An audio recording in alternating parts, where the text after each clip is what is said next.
I think some of the concerns that many of us have had, and that's what the beginning with Senate Bill 99 was, to get the study going to try to get a problem resolved. And as you've alluded to earlier, in 2009, we called that a period of insolvency. And I know you say you came here in August of 2010, is that correct? March of 2010. March of 2010, okay. During that period of time, and recognizing the insolvency, you have a list of visits that were made to the General Assembly. It's not you, but your department, and some of it is under your time period, and some of it is prior to that, where Chairman Kerry was there. At what point, and I did request this information along with Senator Berger when we first found that this $2.5 billion was, there was a big hole in the ESC that no one seemed to be totally aware of. At what point did the ESC, through any of its representatives, Mr. Clegg and other ones that came to visit here, actually make recommendations and throw the red flag up that we have a problem here, and why, and we need to have these things done to help us not get into the $2.6 billion hole? Senator Rucho, it's my understanding, certainly since I've been here, we've attempted to come and appear before committees and raise the flag. And as a matter of fact, I think I mentioned that just a year ago, as part of this process, Kevin Carlson came before this committee.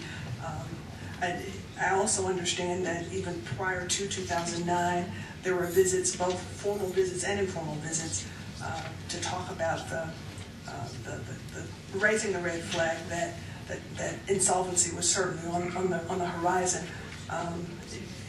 We did put together that document, a big stack of information that we went back to show many of the times, pretty much formal times, where we came over. Follow-up question to you then.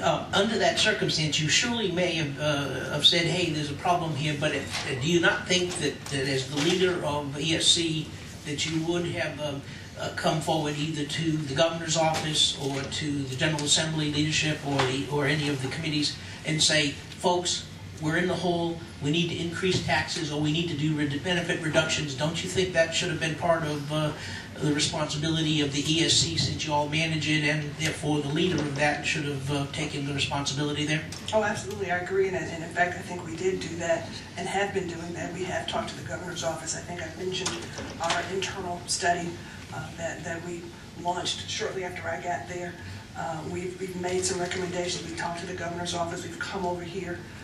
Maybe the situation, as far as you're concerned, has not been as coordinated, but I think we have at least made some attempts to not only raise the flag, but to talk about the issues that we think we ought to deal with going forward. I guess some of the concern that many of us had when that Senate Bill 99 was put forward was there really wasn't a concerted effort to solve this problem once it was identified, and it only seemed to get worse month to month as we were bleeding. But you know, you talk about communicating with the governor's office and maybe some legislators.